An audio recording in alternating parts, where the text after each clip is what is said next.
Good morning, and good morning to all our millennials who are also farmers. It's amazing how the pandemic has really made farming or even urban gardening something part of our everyday life. I was saying in my Instagram last night that I've been planting for so long. Definitely, I'm far, far away in age and years and experience from our guests today, our panel, who will tell us about the kind of farming they do, the kind of gardening they do. I want to learn from them. I want to see whether my loss of ecological solid waste management or even renewable energy and even climate change have impacted on the young of our country or whether they know about it at all. Well, this Stories for a Better Normal is a webinar, a Zoom, which is streamed on Facebook Live every Thursday at 10 o'clock with my office and the Climate Change Commission and the Mother Earth Foundation. Sonia Mendoza is online once again, and the Institute of Climate and Sustainable Cities and Climate Reality Philippines. We just had our climate leaders the other week. I'm so glad to have our young millennial farmers, or maybe if you don't want to be called that, tell us what you want to be called. So we were supposed to have Attorney Paula Aberasturi. I'm not sure if she's online. Attorney Ipat Luna is also with us with the DNR, because both the DNR and the Department of Agriculture are also our partners in this webinar. In the past weeks, we've tackled sustainable mobility and the importance of giving way not just to pedestrians, but also those who don't have cars, those who can't take public transport and want to be solo on a bicycle. So that is what we need to demand of government, demand of developers to provide space for those who need and who want to bike, which is healthier and more sustainable. We've also focused on farming, permaculture, organic farming. We've also focused on culinary heritage and the connection between farms and planting herbs and vegetables to our indigenous cuisine and our culinary heritage. This is all borne out by my bill, hopefully soon to be enacted into law, which was passed on second reading and soon to be passed on third reading in the House of Representatives. What is this? This is the Better Normal Act. It was originally entitled the New Norm Bill, but retitled into the Better Normal, and much of it are environmental and climate provisions. But I can talk on and on about legislation and all the work I do, but this time I'd like to hear the voice of our young. First, is what you're doing climate resilient and a form of adaptation? Second, teach us about the kind of farming you do. We know much, but there's much, much more to learn.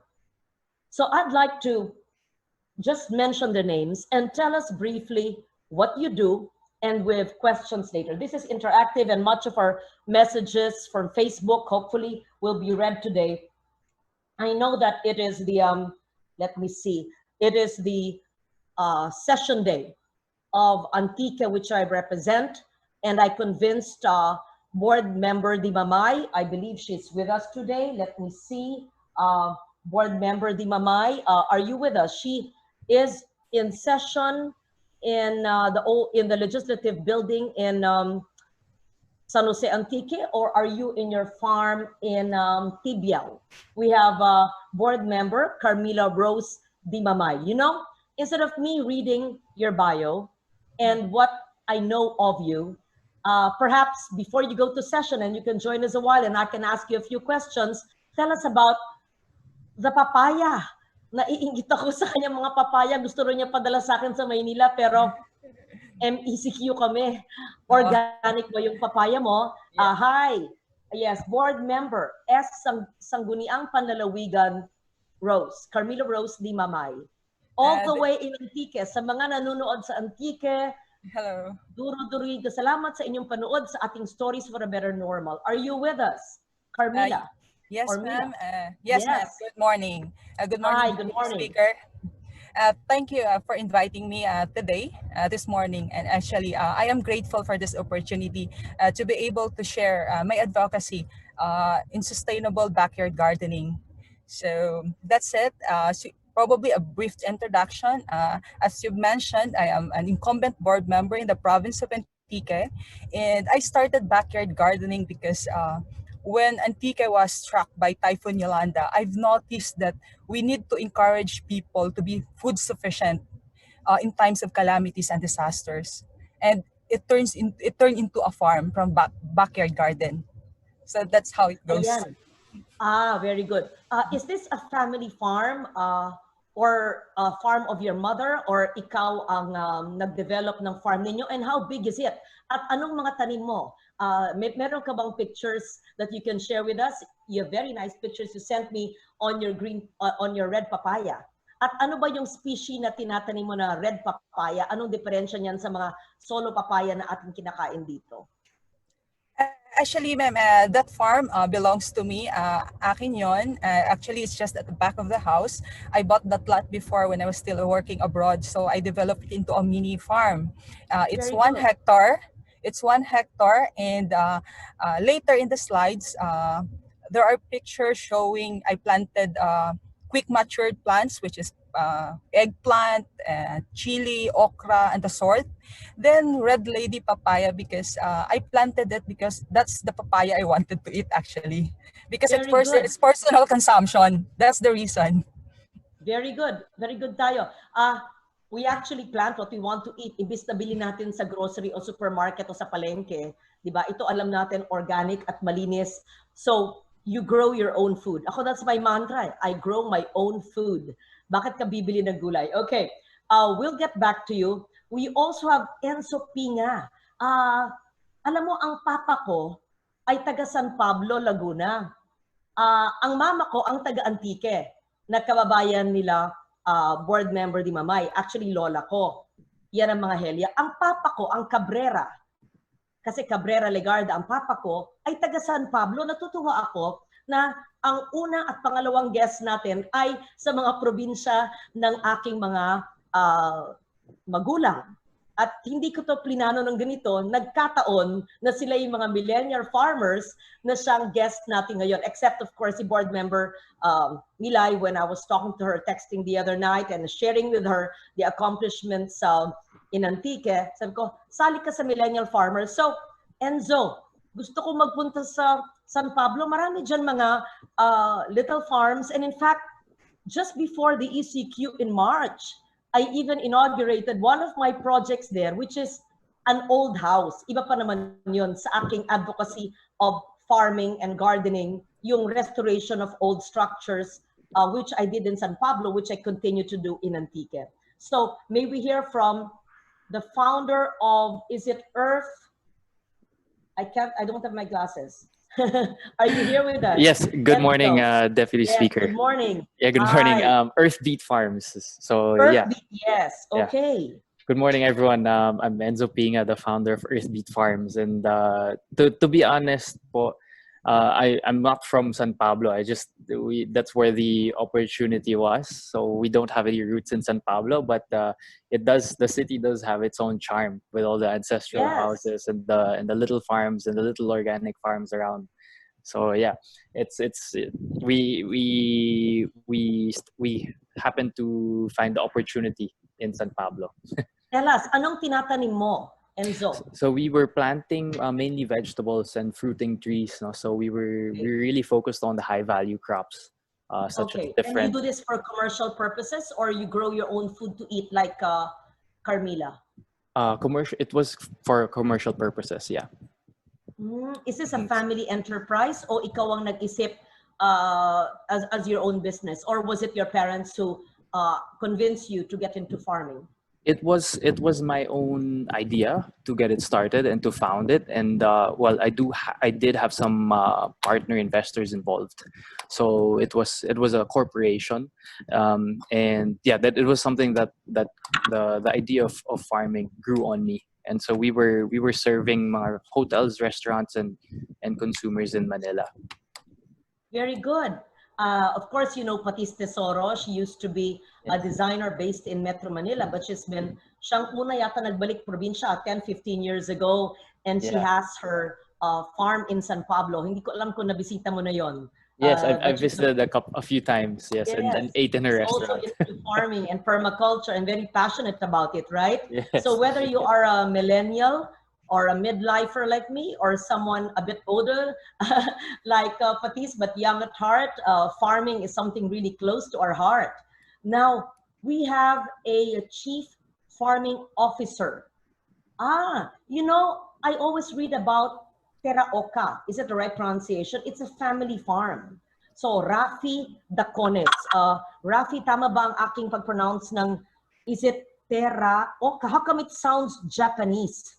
So, mula sa Kabisayaan hanggang sa Luzon, sa Calabarzon, ngayon naman sa Norte tayo. So, Teraoka Farm, Rafi, paliwanag mo sa amin, is it a Japanese technology? Is it a Japanese name, or it just sounds Japanese? And what is the kind of technology you use for your farm? Rafi. Well, yeah, good morning, Deputy Speaker. And morning, everyone. It's called Teraoka Farms because my mom is Japanese. It's her last name. So yeah, it's a half Japanese, half Filipino farm. And I founded the farm probably around 5 years ago.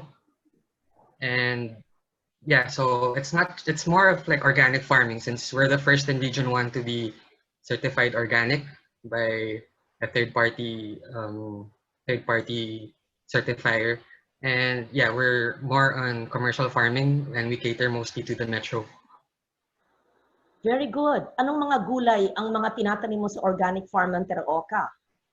So usually, yeah, we plant the typical salad greens from your basic salad greens like romaine, kale, arugula, and we also try to focus on native crops, which is very endemic to the Philippines, because we want to promote how awesome our Philippine produce is, and how we should always go back to normal, like how we should support local produce, because it grows well in the Philippines, and I think we should. That's true. We should. This morning, if I may say, I wish I could share it. I always have salad in the morning. My friends say, bakit usually tanghalian yung dinner? Akin salad greens. It could be romaine lettuce, it could be with arugula, with one soy, with coriander, with parsley, with anything. Pwede pang talinom, maski basta may salad greens. Linagyan ko ngayon ng aking dragon fruit at meron pa akong bignay. Kasi talaga multi-crop eh. Ako kasi ang aking philosophy, for every square meter of land you do not plant on, that could feed a hungry family. And important when you grow your own food, whether for your family or like board member Carmila, kasi yun ang gusto niyang kainin, or para sa family enterprise or commercial purposes like Teraoka Farms and Rafi in San Pablo. Now we go to the indie farms.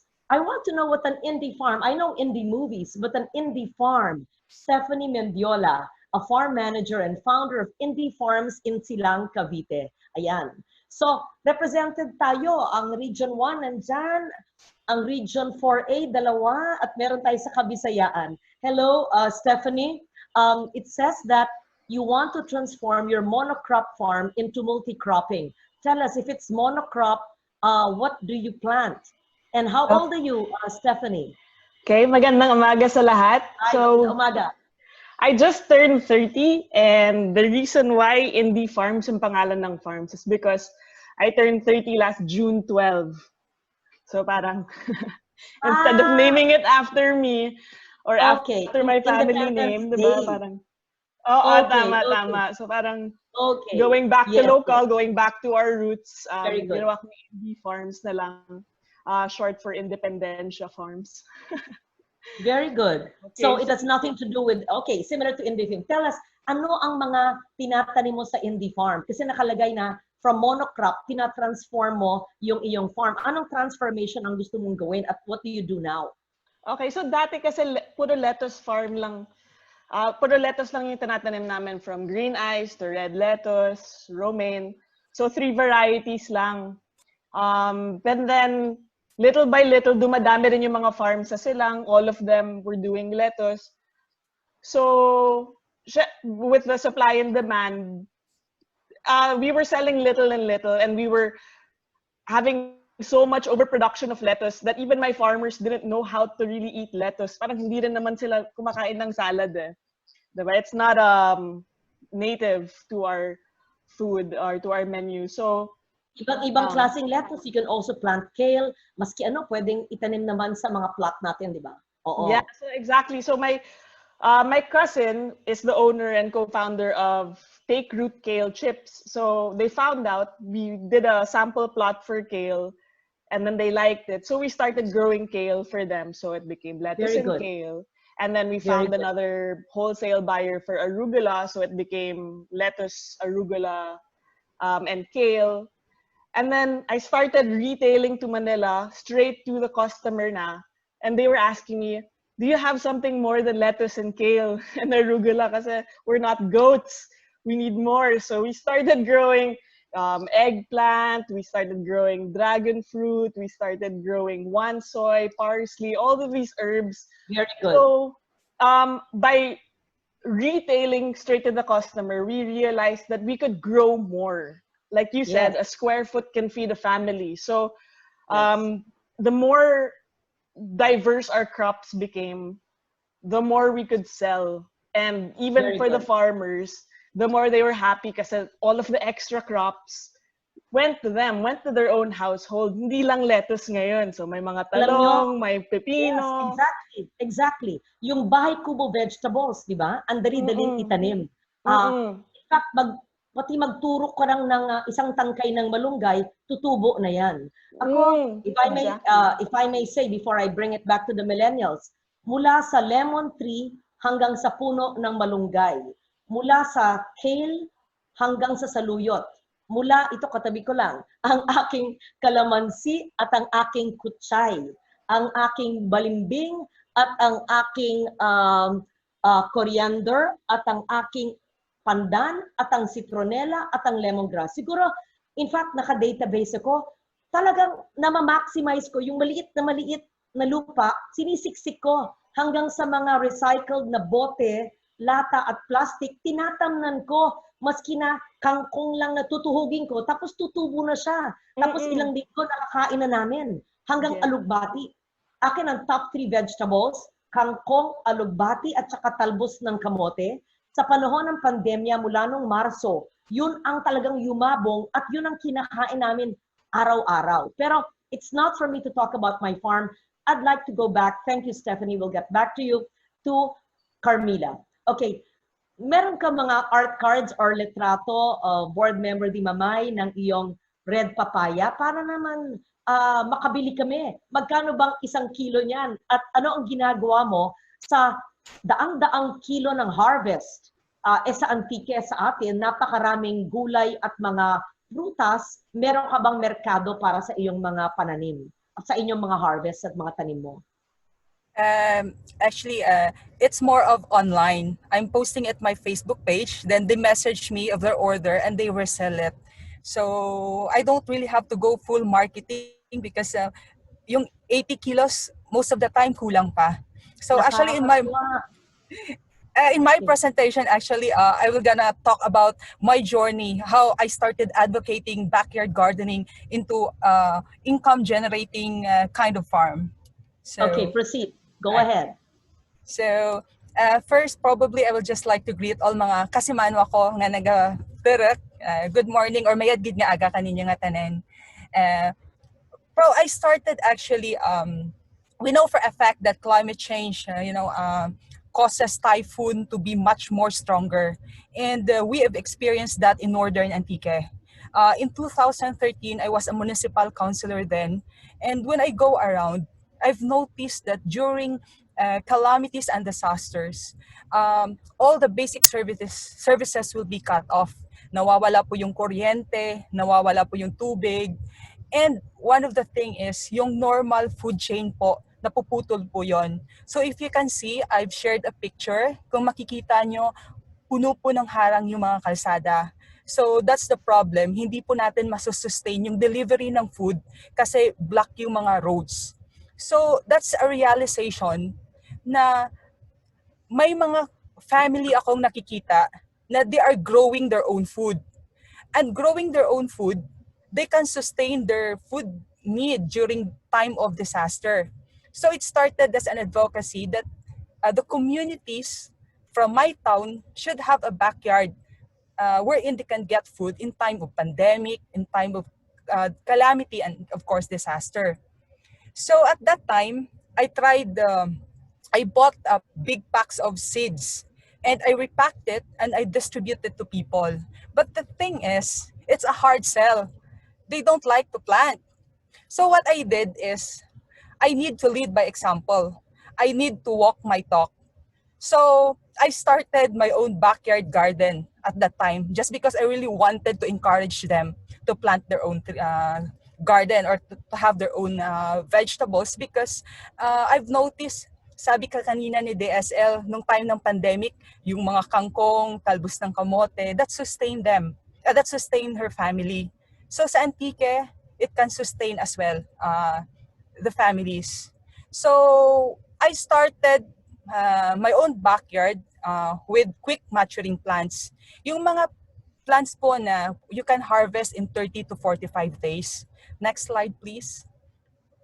So I planted pechay. I planted okra. Next slide, please. I planted sitaw. And then I also planted eggplant. Next slide. Okay. So that's actually when I started backyard gardening. So nakakatuwa kasi after 30 days, 45 days, you can actually mafe-feel mo na yung saya na nakaka-harvest ka na. So you will be invigorated, more encouraged to plant more. So what I did, because this is an advocacy, I documented and shared my experience online. I'm posting it on Facebook that daily, every morning and every afternoon, I go to my garden. And from there, next slide, please. More and more people are now encouraged to plant. So they are requesting me from seeds or seedlings. So ito yung mga ibang nagpo-post sa akin, nagpapasalamat sa seeds na binigay ko, and they are sharing actually their backyard garden and their produce on their Facebook. So, and I am thankful that start from that small advocacy. Right now, with the help of UP Antiqueño, the alumni of University of the Philippines in the Visayas, together with Pag-Ulikid Pamatanan, shout out to all of them, together with the SK presidents of Bugasong, we've launched the Gulayan sa Barangay Project, wherein we encourage them, the youth, to plant or to start their own backyard garden. So next slide, please. So from that advocacy, during the time of pandemic, I have time in my hands, and I said, what can I do with my time, because all the public activities and the meetings were canceled. So I hired one person to help me out in the farm. One person who lost his job because of the pandemic. And the first thing we did is, because I really wanted it to be all organic, if you've noticed the picture on the right, it's actually vermicompost. So yung mga rice straw na kinukuha ko sa mga kabilang farm, then yung mga vegetable peels, fruit peels, doon yung nilalagay ko. Then I bought African nightcrawler para wala na kaming waste. So next slide, please. So from that small backyard garden, ito na siya ngayon. That's an aerial view of the farm. So we planted around 500 at that time of Red Lady papaya, because I really love Red Lady because it helps me maintain my weight. Kasi if you know, papaya is actually help you lose weight. So next slide, please. So actually, I made this it as an integrated farm. In between po ng mga papaya, gumawa pa kami ng plot, at lahat ng mga rice straw na sinusunog lang ng mga katabi ko na farm, hinihingi ko yon kasi parang ayaw ko nang mausok. So what we did, we use it as a natural mulching. So minumulch namin yon para we discourage other farmers na sunugin yon. At the end, pag na-decompose yun na rin yung magiging fertilizer ng farm namin. So in that plot, yung tinanim ko is chili. Next slide, please. So after 2 months, yan na yan yung itsura niyan. I'm harvesting chili with all the other vegetables and the red lady papaya. Next slide, please. So daily, sabi ko nga, we harvested around 60 to 80 kilos. And I don't really have so much time to do the regular marketing. So what I did is, next slide, please. I posted on Facebook. They message me for their order and I prepare it and they come pick it up. So nauubos siya. I don't have to do a lot of work. So next slide, please. These are some of my resellers. So binibili nila sa akin ng 45, binibenta nila ng 60 and more. So that's how it works. So next slide, please. So from an advocacy to income generating. So meron din ako mga fruits, may rambutan, may pomelo, mga ganyan, okra, and so on and so forth. So next slide, please. So I am posting actually the income of my farm to encourage the young people in my locality to please also plant, because me, I'm also earning. Actually, I'm earning daily around 2,000 out of this time. So it's a big amount of money. Wow. And, I don't understand. Daily ang harvest mo, 60 to 80 kilos kada Yes, ma'am. araw? yes, ma'am. Bakit ang dami? Kasi Araw-araw, marami. 60 to 80. Oo. Marami po kasi akong puno nasa 500.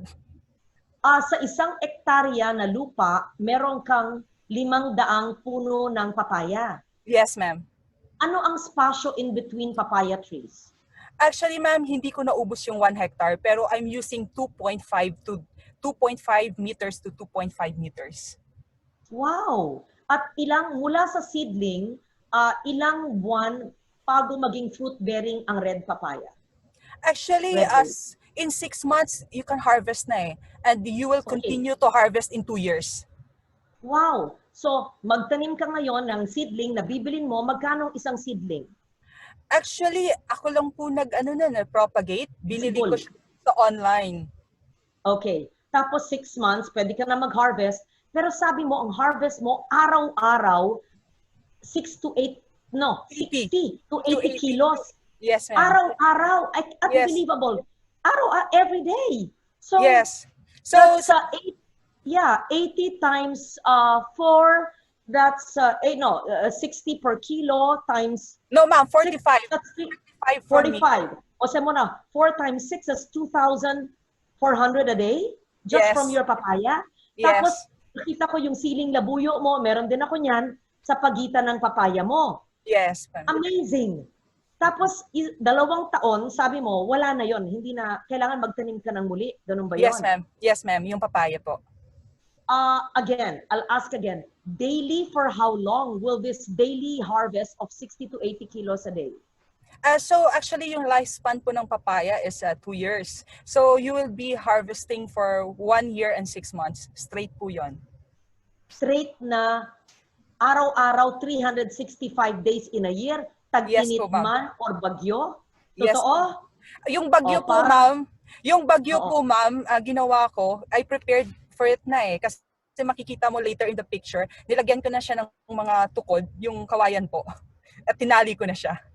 Natutuwa ako. Gusto ko. Yan, alam mo, sa lahat ng mga binanggit natin kanina, yung red lady papaya ang wala ako. Meron akong papayang regular. Pero nakakatuwa na hindi pa man natamnan ang buong isang ektarya, ay kumikita ka ng 2,000 isang araw. Pwede ka nang mag-retiro. Di ba? Parang ang trabaho mo, kampante ang isip mo sa paggagawa ng mga panukalang batas sa ating probinsya, at meron kang parang vendo machine ng pera sa mga red papaya na benta mo. Nakakatuwa. Natutuwa ako. O sige, patuloy. Yes, So, okay. okay. So, actually, one of the advocacy aside from food sufficiency, sinasabi ko the climate change. Kasi 'di ba, yung climate change wreak havoc because lumalakas yung mga bagyo. So, I told people the one way na locally sourced food or how growing your own food help in our collective fights against climate change. So, sinasabi ko if locally sourced food or food from your backyard is zero waste. Next slide, please. So, you cut down on your carbon footprint kasi fewer carbon emissions in the air. You don't transport actually your food. your produce. Next slide, please. Yes. And of course, in waste management po, sinasabi ko, meron po akong vermicompost, then some of it, ginagawa kong soil composting. So it all goes back to the nature po. So next slide, please, to end. So yan po, makikita nyo may mga tukod-no po siya. Ganyan kadami po yung bunga ng papaya. So imagine, in one tree, tapos 500 na ganyan. So it's justifiable that you can harvest 60 to 80 po. Nakakatuwa. So you can go to session now. Thank you for joining us.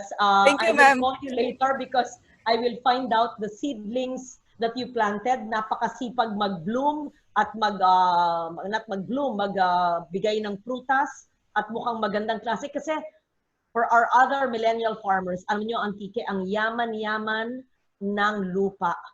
Nung panahon ng pandemya, alam na yan ni board member, ginawa namin ni Governor Cadiao, binili namin lahat ng mga produce ng mga upland farmers, yung mga hindi makalabas ng bahay, pagkaon para sa tanan. At yan ay dinigay natin sa bagsakan sa mga poblasyon at pinamigay sa mga barangay na nawalan ng trabaho at baka walang makain. Kaya hindi nagugutom ang mga tao sa Antique. Una, dahil mataba ang lupa. Pangalawa, ay nagtatanim. At pangatlo, meron tayong proyekto na pag hindi mabenta ay binibili para ipamigay sa mga nagugutom. Kaya hindi dapat delata ang pinamimigay. Dapat organic produce o mga gulay. Thank you very much, Board Member Dimamay of my beloved home province. I am missing Antique so much. Pero alam naman ng mga tao na sa panahon ng pandemya, dito yung trabaho at hindi ako makalipad dyan because of the lockdown. But thank you, and we will listen to our other farmers now. You can go to session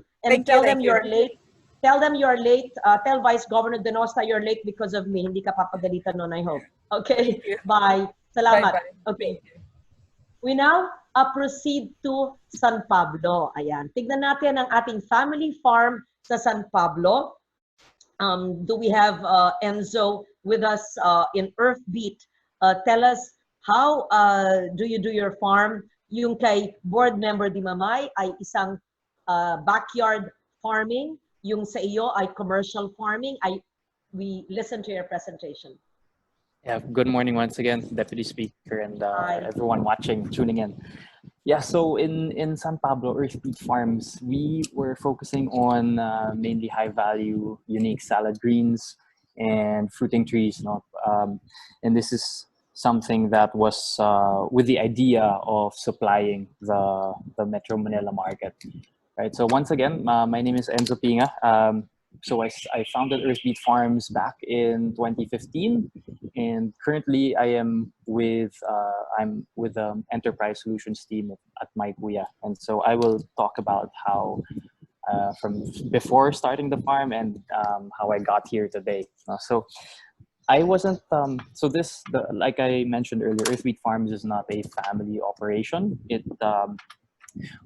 This is something that I founded, that I took the initiative to begin, and this was born out of the fondness and the passion for farming was born out of my previous venture of building aquaponic systems. So we were building aquaponic systems for communities.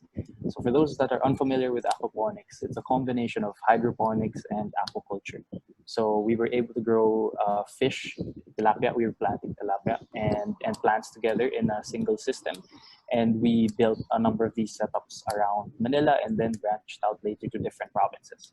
So my exposure to organic farms in the provinces, and also seeing the state of agriculture around the Philippines, and also learning more about the market demands in Manila, this led me to start Earthbeat Farms. And so what I want to focus on throughout this session is the business of farming. You know?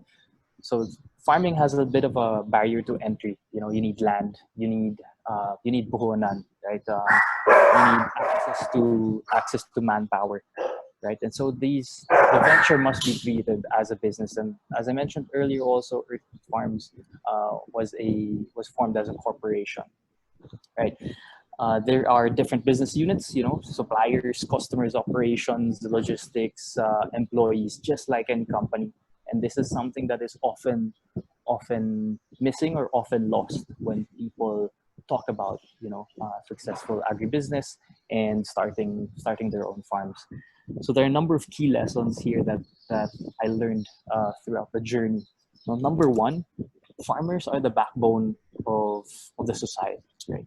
And the pandemic and the quarantine only highlights this even further, right? So the pandemic highlighted the need to be healthy and for proper nourishment.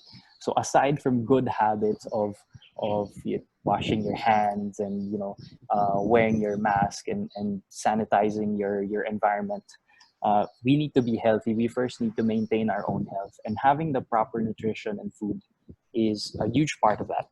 The pandemic also highlighted how important farmers are to the society, right? Maybe pre-COVID, we were in many ways taking them for granted, and during the lockdown, during ECQ, all of a sudden there were a lot of the produce was not able to come to Manila.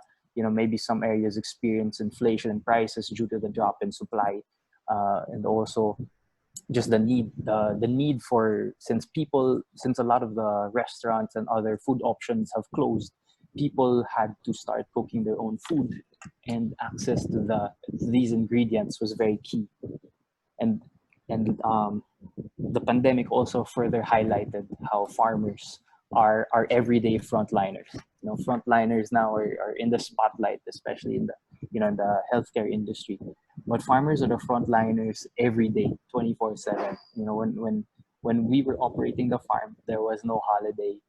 There's no work from home. We always have to tend to our crops in order to feed people and also to keep the operation running. Right. The second key lesson is that we have a long way to go in educating the market. Right. So in educating the market in terms of the right kind of food, and also where the produce is coming from.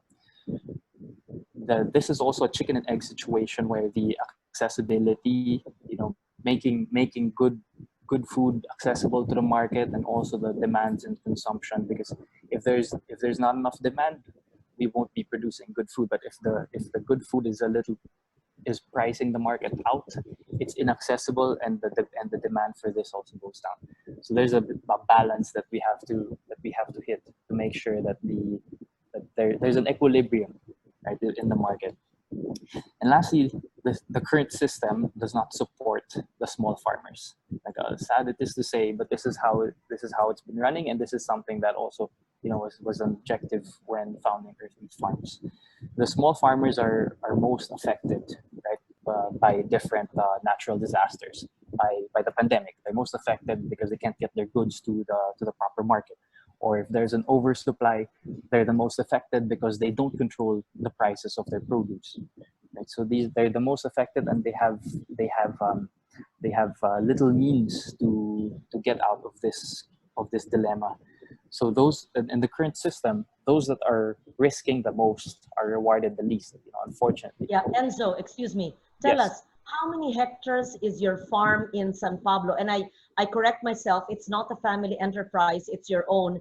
How many farms, and do you do multi-cropping? And what are the agroecology practices that you Yeah. can teach us so that the others who are watching us can also learn from what you're doing? Yeah. Next slide, please. So our farm is 1 hectare, and like I said, we started with vegetables and fruiting trees, right? So we started it with the idea of, number one, one of the objectives is to promote real regenerative farming practices. So what does this mean? It's when people say organic, previous slide, please. When people say organic, it's just the idea of, one more slide back. The idea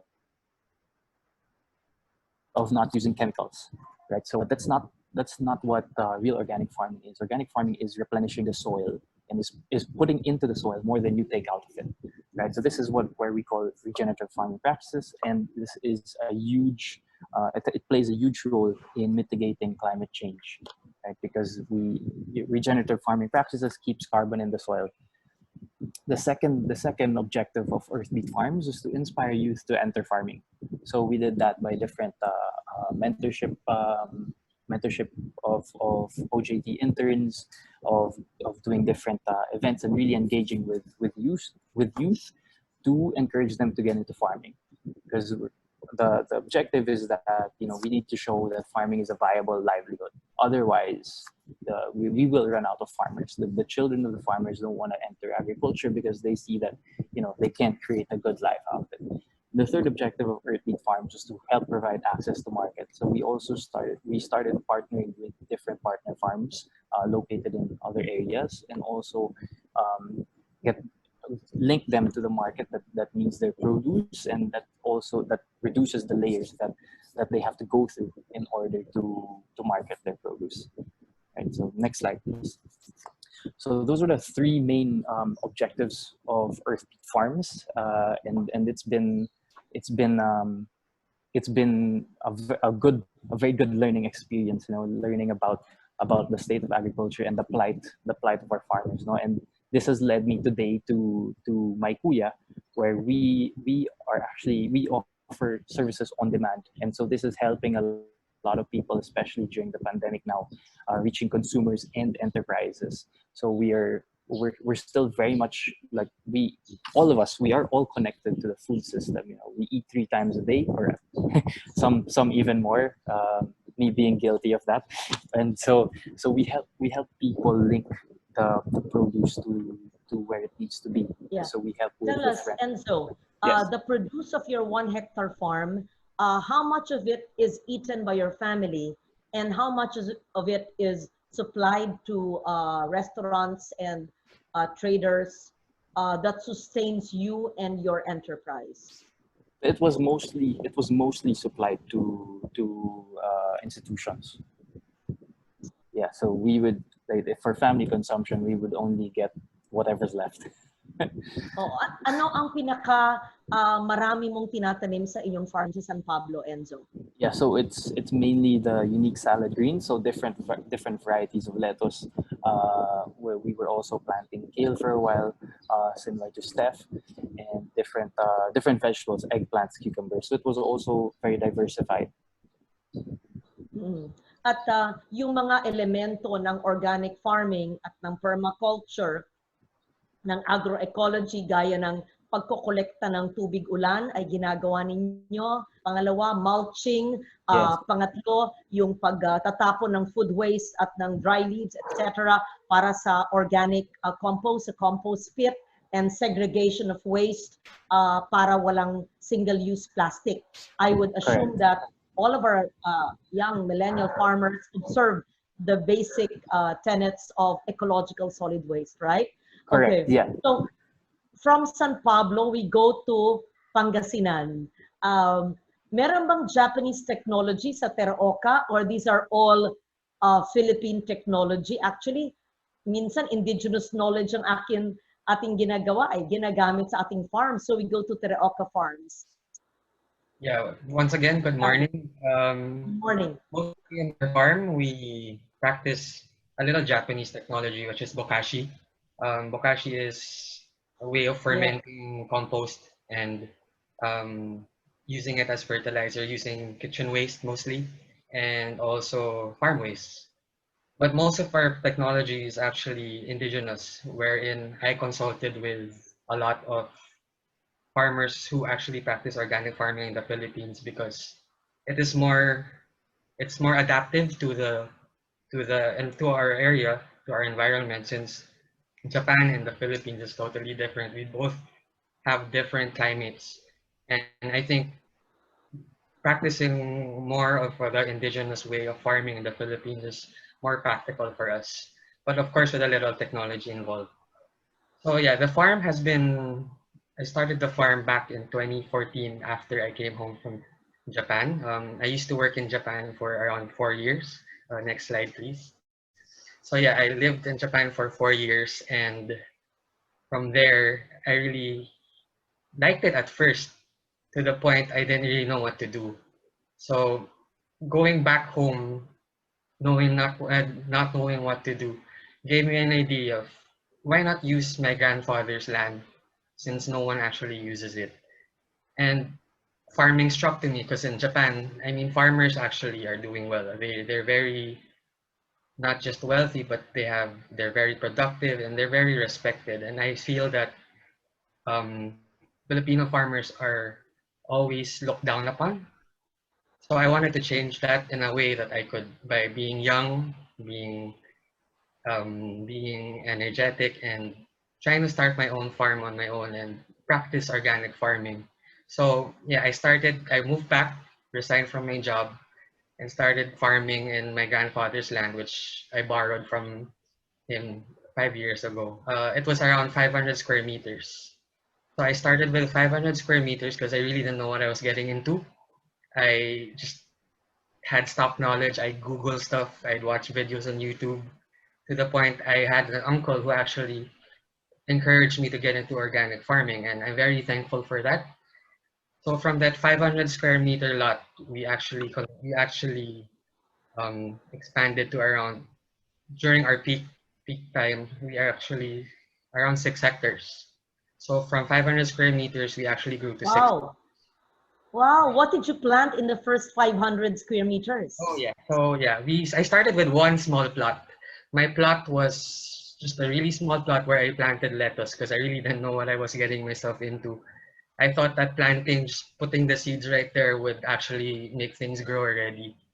And when I did that, nothing was growing and it really started making me wonder like what did I get myself into? To the point that I think being working in Japan for a couple of years taught me so much perseverance and the discipline of trying to get things done. So I never gave up on my whole farming journey. So from that lettuce plot which hasn't grown or yeah, we kept on trying and trying to the point I started planting one variety of lettuce to around five, and then we moved on to different produce, to even specialty produce, and we all give it and cater to the metro. And next slide, please. So I'm going to just show you a couple of photos of my farm and some specialty produce. And aside from that, yeah, we also do trainings to encourage the youth. These, yeah, like what I see here, like in the pictures right here. We have students who come who want to learn the basics of farming because I think, yeah, the youth is actually the solution to helping the agri sector in the Philippines grow. Because I mean, farming is not fun. It's never fun. It's hard. But if you put a little technology or if you put the right price in produce, I think it will entice more people, especially the youth, to get into farming, like how we did it in Darauco Farms. So we focused on different types of produce, which actually isn't common in our area. We grow beetroot, which people don't really grow. We have special. What is that, Rafi? So the leftmost photo, it's beetroot. It's sugar beet. Beetroot. Oh, Yeah. yes, beetroot. And then yeah, we try to go with unique produce so that we could be different from the market. And I think native produce is so beautiful, and we keep forgetting about it. So let's say the tomatoes. Those are actually native tomatoes, which people forget. And look how beautiful they are. I mean, it's very hard to transport, but if you try to find ways to bring it, it tastes wonderful, and it's sweet compared to regular native or hybrid tomatoes.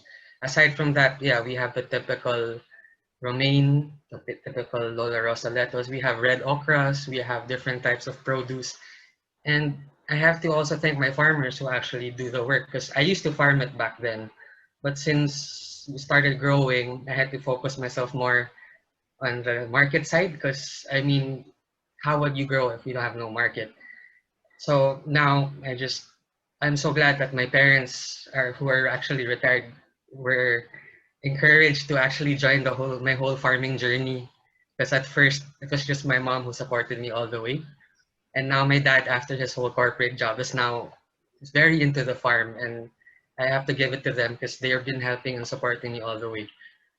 And yeah, as you can see, we help also people, especially farmers who want to get into organic farming because they want to learn how to do it and they want to go away from the whole conventional type of farming which is monocropping.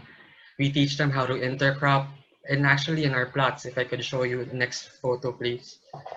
Next slide, please. Yeah, we have different types of produce. If you can see the lower side of the photo, in one plot, we could actually plant around 5 different varieties.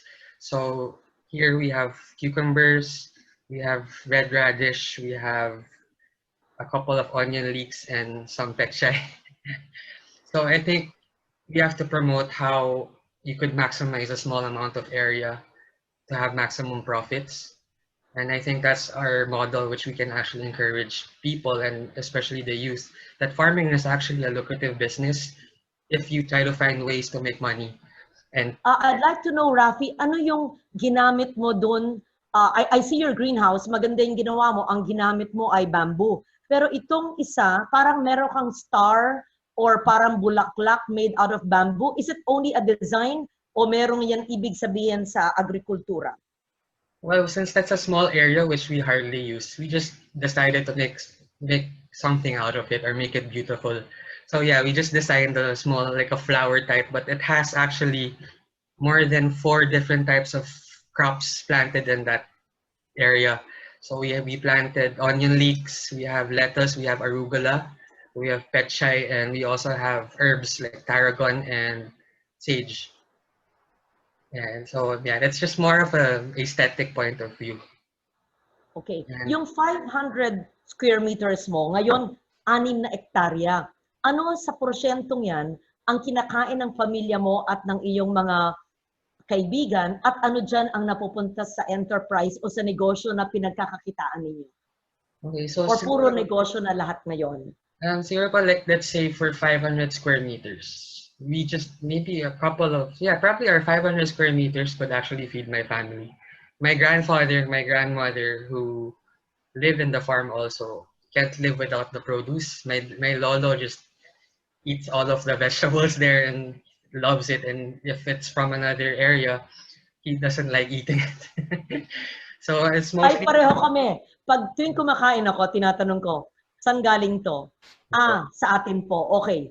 Maski na hindi ganun kasarap yung papaya ko, pero pag galing sa puno ko, mas masarap. Pag yung aking gulay ay kinakain ko, iba yung sarap ng sarili mong tanim, di ba? Okay, proceed, Rafi. yeah. So like let's say our eggplants, they're very they look different. They're stripes, and I think they're much sweeter. So I guess yeah, we could actually we probably just feed most of our produce, the vegetables which we use in our household, just comes from the farm, and then majority of it goes to the metro for direct to consumer and direct to business models. And we also do specialty produce. Like as you can see, we try to grow stuff that are not actually grown in the Philippines.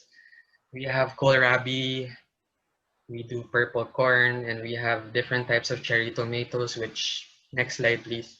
We have the kale, we have Japanese cucumbers and different types of arugula. So these are just mostly the things we grow on the farm. Saan mo kinukuha yung mga seedling mo? If these are not usually grown in the Philippines, where do you get the seedlings of introduced species of plants? So let's say for our tomatoes or for our other leafy greens, or let's say I'm more in the fruiting crops. I usually get it from my uncles or my aunts who come home from the US, or my sisters who live in Japan. So we try to plant it and then we try to wait for the seeds. And then from those seeds, we try to keep on producing more seeds until we have our own batch of locally grown seeds, which is already acclimatized to our area. Let's say for our kale, I mean, there's actually local kale in the Philippines. And as you can see, but we also got kale from the US and we tried seeding them, and they're still in the process. But so far, apparently, hopefully we'll be able to produce our own seeds. And practically, just put pictures of our farm. And one of our objectives of Teraupa Farms is we really want to give and provide everyone organic produce, be it from different classes, because we want to show that organic farming doesn't have to be that expensive. It could just be affordable, but also how we want the farmers to earn the big bulk of it. And our biggest problem is when majority of the profits from whatever the farmers grow goes to people who actually take advantage of the farmers. And I think that's part of our advocacy in the farm to provide direct to consumer crops, vegetables, and to let our consumers get to know their farmer, because we don't know our farmers. We just go to the palenque and we don't even know where it comes from. So at least people knowing that it comes from our farm, we get to tell our story, how it's grown, how it's cultivated, where you're having no chemicals involved, the traceability, everything I think is a key factor in making this whole industry work. Very good. Are you in your farm right now, Rafi? No, I am actually in Manila. I came from the farm and because there's no signal. Oh, tama. I'm sorry to take you away from the farm. All of us are away from our little farms, but thank you for sharing. Do you have more pictures? Then we proceed to Ms. Mendiola, to Stephanie. No, Yes. I think that's just about it. Thank you so much. Please stay on, just like Enzo is staying on. I hope because there will be more questions later. Stephanie Mendiola. Yes. How old are you, Stephanie? Wait, Rafi, how old are you? Oh, I'm 33. I started farming 33. at 7 years. So all of you are in your 20s or 30s. How old is Stephanie? Did I ask that earlier? Yeah, I'm 30. I just turned 30 last June. Oh yeah, you told me that earlier, yes. And Indy. Okay, so you have a presentation. Show us the crops that you plant in Silang, Cavite. Okay, so for me, I started my farming journey when I was 26, but I had no knowledge of farming. My dad had this farm in Silang, Cavite that was already functional. And like I said, they were conventional and they were primarily lettuce lang. So my dad said, you can start a business with this, but I didn't know what I was doing. And so to get out of the haciendera kind of model that we usually have here in the Philippines, I went out to the US and started working in organic farms there, where the owners were actually the ones also working on the farm. They were the ones cultivating the farm, and then they went out and did farmers markets every Saturday. And so seeing that whole process alongside the farm manager, you get so much knowledge and data from them. So when I got back to the Philippines about 2.5 years ago to 3, that's when the process of changing the farm from just lettuce, kale, and arugula to different things. So in the next slide, you'll see we started trying out different crops. Like we tried out on the left-hand side, it's the onion leeks. We tried the costoluto tomato, which the Italians usually use. We tried purple corn. We had beets, jalapenos, and so many herbs like dill, basil. But my challenge then was, okay, so I have all of these lovely produce, but who am I going to sell it to? I didn't have a market yet. I didn't have customers that were buying from me yet. I had wholesalers that wanted to get like hundreds of kilos at a time when I was only producing 10, 15 kilos at a time because they were just trials. So it was really a gamble. That's when I realized that it was a gamble pala to be a farmer. You're gambling on this kind of seed, this kind of this much land, and 3 months later, that's when you'll know how much yield you're gonna get and who you're gonna sell it to. So after that, after trying so many different produce and growing them and seeing what was okay and what was not, that's when I started to build my market straight to the customer. How big is your farm? And how big was it when it started, Stephanie? So it's always been about 1.7 hectares big. We have 6 greenhouses, and all of those are really just producing lettuce. Because during the rainy season, when you produce lettuce, it goes up to a really high price if you have greenhouses. If you don't, then it's you can't grow lettuce at all. So And we then I can just see really from all the farms that we've had, from 500 square meters to 1 hectare to 1.7, it's not very big farms. So talagang doable ang 1 hectare or even less as long as we maximize and we multi-crop. Okay, continue, Stephanie. yeah. So another thing that I felt, you have small space and you can only grow so much crop, that I also realized that you need other partner farms talaga to be able to cater to what the customer wants. So like I said earlier, people were saying, can I have this? Can I have corn? Can I have cucumber? Can I have beets along with your salad greens? But I wasn't growing all of that yet. My farm nor I was not yet efficient enough to grow all of that. So I started partnering up with other farmers that I knew. So Raf was one of the first partners that I had before. All of his extra produce I would also get from him. Enzo and I, magka-partner pala ang mga guests natin dito. yeah, Okay. so Enzo and I also partnered up. He was getting some lettuce from me and I was getting some stuff from him. And we all had a different customer base. So it wasn't like we were stealing anyone's customers. We were sharing our produce and sharing it with more Para people. lang sa mga, very good, para sa mga nanonood sa atin o nakikinig sa atin na may maliliit na farm gaya natin, tapos hindi nila alam kung saan ibenta. Give us an example of 3 customers that you have. Anong restaurants o mga bahay ba ito? Gaya ba ni board member Di Mamay na Facebook lang niya, nauubos na yung kanyang red lady papaya, di ba? Wow, to earn 2,400 a day. I Ang know, swerte niya, di ba? Yeah, and that's going back to gambling with the seed, the variety that you're growing. See, board member did it right. She got the red lady papaya. Everyone loved it. For my 3 customers, though, I actually mostly have subdivisions. So I cater to my subdivision. I cater to 2 and 3 other gated communities because of my logistics. I want my delivery van to only go to this area. When I repack items, I only want to repack items for this area so that it's more efficient. I was looking kasi to streamline my operations.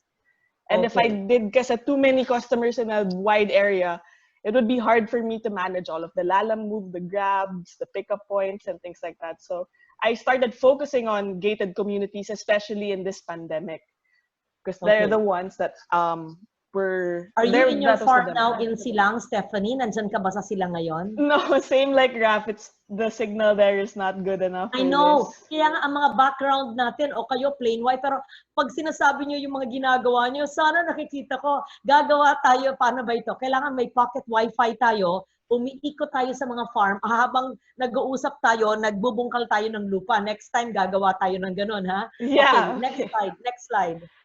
Okay, so next slide. I'll talk about my journey from monocropping to organic farming. Every step of the way posed a different challenge, and it kind of it led one thing to another. So I stopped first using pesticides and fungicides because that's what kills all of the soil life. So by stopping the use of pesticides and fungicides, you're slowly rebuilding the soil. But then I realized, oh shucks, I need compost pala. I need more organic matter. And so step 2, I started implementing more organic fertilizers. But I realized there's not so much available in the market. And if it is, it's super expensive. So we started to make our own concoctions. We needed to make the FTJ, the fish amino acids. We started to need compost, vermicompost. But all of those things, you need labor. Okay, so step 3, it was the labor management. Naman, labor is pretty expensive in Cavite.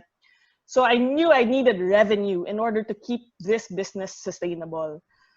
And so when I started to think, how am I gonna make money to cover all of the labor, the organic fertilizers, and to rebuild the soil and make a good farm, I started to plan my crop more efficiently, or I started to plan it according to what the market wanted. And I started marketing heavily what my produce was. So if I had an overstock of cucumbers that time, then I would blast it out as like any other commercial or any other marketing effort would do. They would focus their marketing on that produce or put it on sale. So, Stephanie, ano ang pinakagusto na gulay o produkto o ng ating ng customers mo? lately, I've been getting a lot of juicers. Okay, so celery has been a big hit lately because they juice the celery, and if I'm out, they get really upset with me. But kale and lettuce is still a really yung mga takes up a pang-salad big- at yung mga pang-juice, lalo na sa panahon ngayon ng pandemic, pang-boost ng immune system. Yes. Okay. Sige. Next step. Okay. So for the next slide, I could do all the planning I want and all the marketing I want, but if in the end I have no produce because of natural disasters or because of pests, I still absorb all of the losses. So part of the challenge for me from monocropping to organic farming with diverse crops was number one, scaling organic farming with a lack of commercially available resources. So compost being the most fundamental of organic farming, there's really no place to buy it. When I was interning around the US, they had truckloads of compost that you could get from a company called Recology. And they were putting that on top of their beds every year. We don't have anything like that. So organic farmers are forced to make their own, but it's really tough actually making compost from scratch. It's a long process to know how to make it, and to know how to make it for a 1.7 hectare farm is kind of, it's a challenge. And so number two, farmers nowadays don't really have the know-how anymore to be organic or natural. We have a generation of farmers becoming heavily reliant on synthetic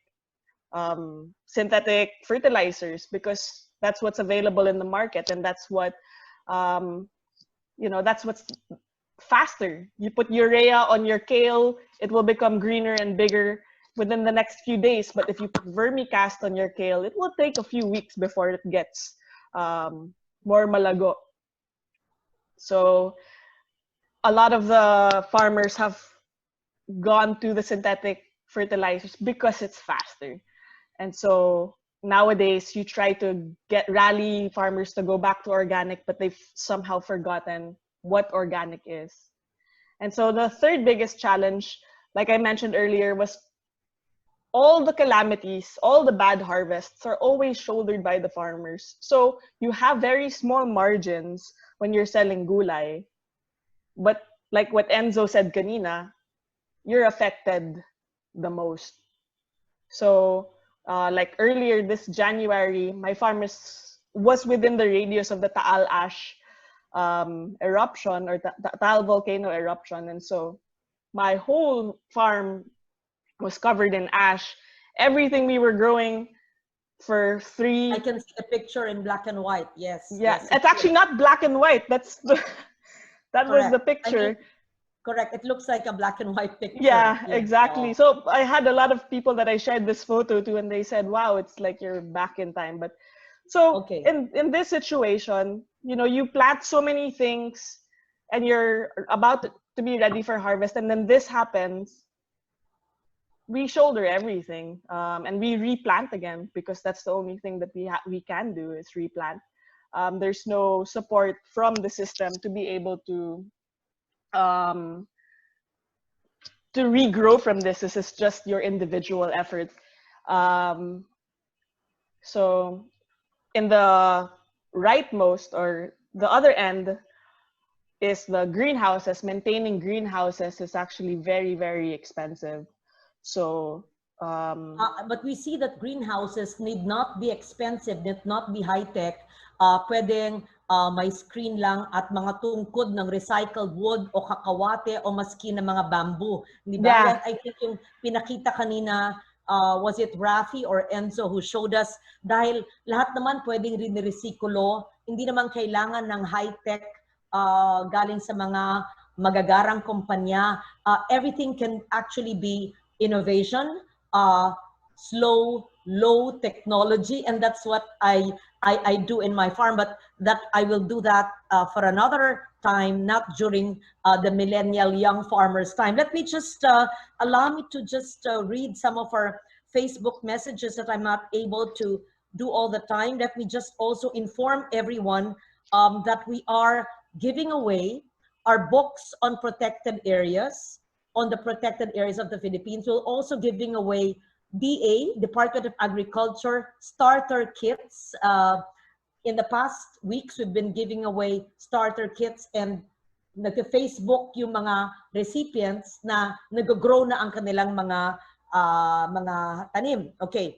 Apple Francisco, good morning. Antoinette Acantilado, Josie Ramos, Marisa Cariaga, Jobert Catanos, good morning from Cibalo, Mau, Antique, Angela Dacones, Jose, Rafi of Teraoca Farms, more power, okay?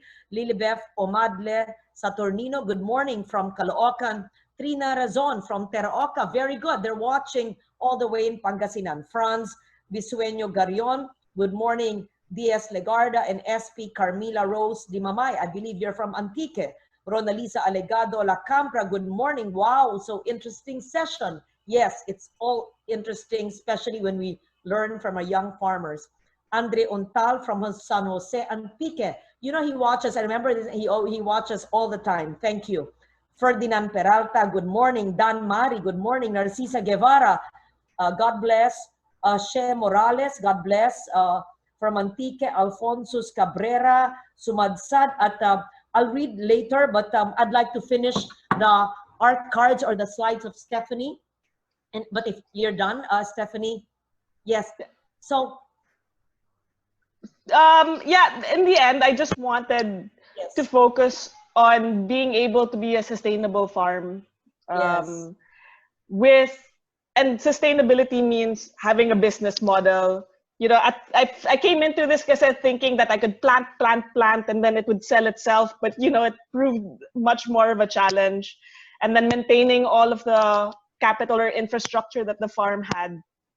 So, you know, it's a lot of math, and I'm not very good at math, but I had to learn because I have to feed 15 farmers in my farm. So I want for young farmers, sana, if they want to get into farming, I feel like the best way to kind of get into it is plant your own stuff. But if you want to start feeding a lot of people, why don't you start farming with people that are already farming and learn from them, kind of have that relationship. Very and good. when you learn from someone that's been doing it for several years, that's a lot of experience that you're kind of cutting the learning curve na rin. Now that you mentioned that, I hope my staff is ready. I just want to show you just random photos and I'll explain what it is. Are we ready? When you flash the picture, I'll tell you what it is. Okay. Nagtatanim ako ng sari-saring gulay. Hindi malinis yung aking plot dahil ako lang at isang babae. Meron akong kale, meron akong romaine lettuce, meron green eyes, nagtatanim din ako ng adlay para hindi na ako kailangan kumain ng kanin, at meron din akong corn ngayon. Pero nakita nyo, nagtatanim din ako ng mga bulaklak dahil mahilig ako sa bulaklak, at maski anong bulaklak, yung bignonia, yung nasa upper left-hand side. We had rows and rows of lettuce before, and I hardly use water from the tap. Sana lahat ng ating millennial farmers ay merong water catchment. Pakita ko sa picture mamaya, ako mismo ang naggawa with one farmhand ng ating water catchment. Ayan.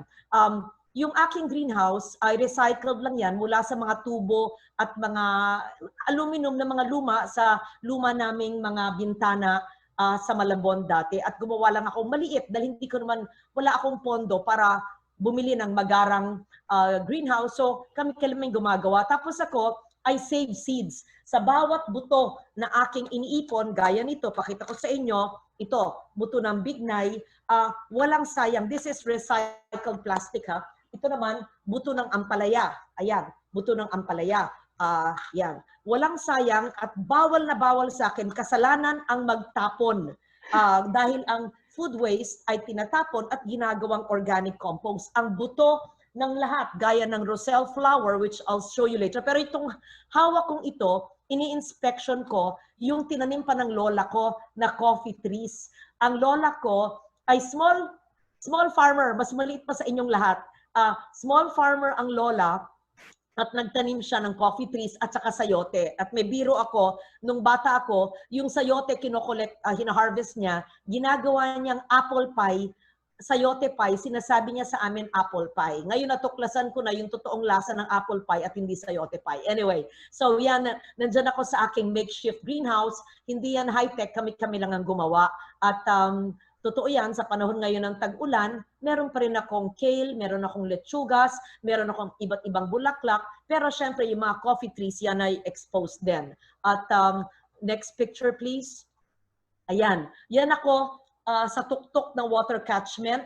Pinili ko lang yung lugar, ako ang nagtayo, yung alulod ng isang maliit na recycled house, linagyan ko ng connection sa isang catchment na yung tubig ulan ang ginagamit namin sa pagdilig ng halaman. Ayan. Tapos ako'y nakapayong dahil maski umuulan, nag-i-inspeksyon ng kape kung kailan pwedeng mangolekta at walang sayang. Pati ang kape, hina-harvest ng kamay at pinapatuyo at ginigiling at talagang slow food. Ayan. Ayan, ito naman sa Antique, yan ay sa bahay ni Governor Cadiao at nag-harvest. I think that is cauliflower that I was harvesting in her garden. Tapos sa ilalim, nakita nyo, yan ay basil. Meron din akong talinum. Meron din akong, hindi ko makita sa mata ko. Sa basil, ang basil, I eat it with salads, pesto, etc. Meron akong kalabasa at meron akong eggplants. Yung, tama kayo, ang eggplant, hindi kailangan mataba at magaganda. In fact, ang mga organic na mga tanim ay hindi magandang itsura, pero organic. Yan ay Tower Garden, galing sa Down to Earth, si Paula Aberasturi and Nicole Aberasturi. Sa mga walang spasyo masyado, ay nagbenta ng Tower Garden, kung saan halo-halo ang mga tanim natin. Dahil hanggang sa aking roof, walang sayang. Sa aking maliit na roof space, ay meron akong Tower Garden. Yan, nag-harvest ako ng broccoli and cauliflower. Hindi ko farm yan, hindi kasing taba yung farm ko, sa bahay yan ni Governor Cadiao sa Antique. Do we have another picture? Ayan ang harvest ko. Luyang dilaw, turmeric, kasi araw-araw yan ang aking iniinom. Hindi ko kailangan bumili ng turmeric pills dahil presko at organic ang aking luyang dilaw. Katabi niyan, meron akong iba't ibang mga sili. May siling haba, meron akong labuyo, meron akong iba't ibang mga gulay, merong konting rambutan. Yung dragon fruit, kala ko yan hindi mag-grow sa Silang Tagaytay area kasi galing yan sa Cagayan, sa aking nanay. Ang aking 86 years old na nanay na Ilocana, yung yaya ko, nag-uwi lang ng ilang tiklis at namatay nang namatay. Pero nung linagyan ko ng tungkod, ngayon, ang laki niya, siguro mga 500 square meter na space, if I'm not mistaken, na puro dragon fruit at bare siya ng bare ng fruit. Kaya magtyaga lang tayo. Meron din akong mabolo at meron akong durian at meron akong lemon at saka passion fruit. Yung nakikita nyo, yan ay roselle. Yung dahon ng roselle, kinakain din yan. Of course, yung roselle fruit, yan ay kinakain at yung buto, gaya ng pinakita sa inyo, sinasave. Ang roselle, ginagawa yung jam, ginagawa yung roselle tea, napakasarap niyan at saka mahal yan ibenta. I think 500 pesos per kilo ang roselle. Ayan, itong example ng aking mga kinakain. Yan ang blue ternate flower, gumagapang yan, napakadali niyan itanim. Yung binanggit nyo, pag may overproduction ka ng pepino, ayan, Stephanie, ako kinakain ko palagi pepino, arugula, yun. Tapos yung tanglad, ang dali-dali, alam naman nyo, ang lemongrass, parang halaman lang yan, parang weedgrass lang yan gaya ng citronella. Ang citronella, syempre hindi ko kinakain yan, pampakontra lamok. Pero yung aking tanglad, kasama nung aking dahon ng sili, at ang luyang puti, nagtatanim din ako, at ang aking papaya para sa aking tinola. Manok na lang ang hindi akin, pero organic lang ang kinakain ko. Tapos yung brown rice, hindi akin, pero soon magtatanim na rin ako ng rice, pero adlay ako'y nagtatanim. O may picture pa ba tayo dyan? Do we have more pictures? Ayan. Ito yung aking kape. Ito yung kape na puno na tinanim ng aking lola at ako mismo at saka yung isa lang na farmhand ko ang nag-harvest ng kape. Tapos kami ang nagtutuyo. Simple lang, sa semento lang, tinutuyo namin. Tapos sa isang antigong bayuhan galing sa Ifugao, kami ang nagbabayo at kami mismo ang nag-roast. Alam ko, masalimuot yung proseso, pero gusto ko talaga low-tech at saka slow food eh. Ganun ako eh. Kasi una, wala naman akong budget pang makina kasi gusto ko talaga yung galing lang sa amin. Tapos pangalawa, gusto ko natututo kami at naaamoy ko habang ako'y nagbabayo at habang rino-roast namin. Tapos yan yung aking kape. O may picture pa ba tayo? Ay, wala na. Marami akong binigay na picture. Ba't hindi nyo pinakita? Pwede pa nyo ihabol. Ba't hindi nyo binigay? Yung tinext ko sa aking staff. Ang dami-dami kong pictures. Anyway, but there's not enough time. Are you able to show pictures? Now, my takeaway from all of this is farming is enjoyable. Farming is productive. Farming is fruitful. And farming can be a sustainable enjoyable enterprise, right? So may I hear just last words from Enzo, from Stephanie, from Rafi. Instead of me saying the last words, just a few last words to millennials watching us and the non-millennials too, who would like to do farming. Yes, Enzo, are you still there? Or if it's not there, Stephanie, please. So farming really is enjoyable. It's something that you kind of have this childlike experience every day where something blooms, something fruits, and you can eat it. It's amazing. And if ever you want to start farming, it's always best to start with a community because they will really support you through every endeavor and every question that you have. They will help you, especially in the Filipino setting, because you can ask Google all you want, but in the Filipino setting, it's always different because of the environment or the humidity and all of these things. So look for your community, look for your farming community, find out who your farmer is, get into farming because it's very, very fruitful now. Thank you very much, Stephanie Menjola, who evolved from being a traditional monocrop farmer to multi-cropping, and now is a millennial farmer in Cavite. Good luck, and hopefully post-pandemic, we can share each other's farming practices, and I can visit your farm as well if I'm welcome there in all your farms. Okay, and Rafi in Taraoka Farms, Bokashi method is being used from 500 square meters to 6 hectares, sharing it with your lolo and your parents. Rafi, say goodbye and say some words of advice to young farmers. Yeah, I'd just like to encourage more people, especially the youth, to get into farming. I mean, sometimes, yes, it may seem not glamorous. You might shed a lot of blood, and blood, sweat, tears, frustrations. But it's all about the passion. If you want to get into farming, you should have passion, you should have the drive. Because it's going to get you somewhere. It's going to get you to where you want to be in the farming industry. Me and my fellow young farmers, we all have this whole persevering attitude wherein we wanna just keep on going because people have to do it. Whether if no one would plant or if no one would get into farming, how would we eat? And I think that's what's important. We have to know how to grow our own food and also give respect to farmers because they're doing a good job, and they're without them, we wouldn't be even surviving. Also, as if we plant and also respect our land and respect our soil and respect the places we farm in, we'll be able to reap its benefits. We should plant trees to give more what do you call this, organic matter to your plants. And it's all about a whole relationship between nature and man, because we are all plant and humans. For me, I believe we're just one. We're just one whole biodiversity. And if you want to get into farming, go for it. We have a lot of young farmers who are trying their best, and we're all here. We're all here to help you guys. Just give us a message, and we'll gladly help you guys. Very good. Okay. Do you also mentor? Because ang dami ko ngayon messages, they have 10 hectares. My God, tayo nga maliliit, less than 1 hectare pa. Sino sa inyo ang maaring mag-mentor even virtually kung anong pwedeng itanim? Ito may nag-text sa akin sa Facebook, meron daw 10 hectares sa Bataan. Kung pwede raw turuan ko. Hay nako, paano ko tuturuan? Ang dami kong trabaho. I can refer them to Taraoka because you give virtual lectures.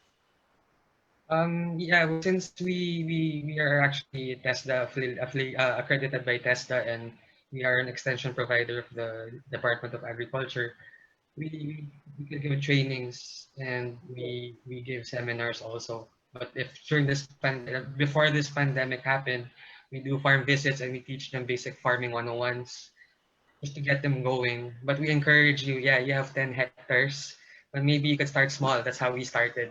Start small. Learn how to compost first. Yeah, learn how to compost. Exactly. I'm glad you mentioned. Okay, just to end this because we're 30 minutes over time, but this is learn to compost. Yan ang pinakamahalaga. Huwag bibili na. Mag-compost. Paano? Lahat ng food waste, ibaon sa lupa.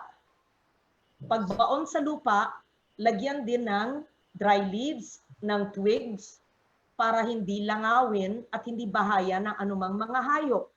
At bungkalin ang lupa. At sa ilang buwan, yan ay magiging organic fertilizer. That's my way of composting. Ano pa ang basura natin? Bote, lata, plastic. Hihiwain mo yung mga litro o yung mga bote, lata, at dyan lalagay ang mga seeds na sinasave. Ito, pati lychee seeds na nag-order ako ay aming sinesave. Walang sayang. Bawal na bawal sa akin. Hanggang papaya seeds. Ayan. Tuyot na papaya seeds. So all of this are planted. Pati mga buto ng sili ay aking iniipon. Walang sayang. Save your seeds.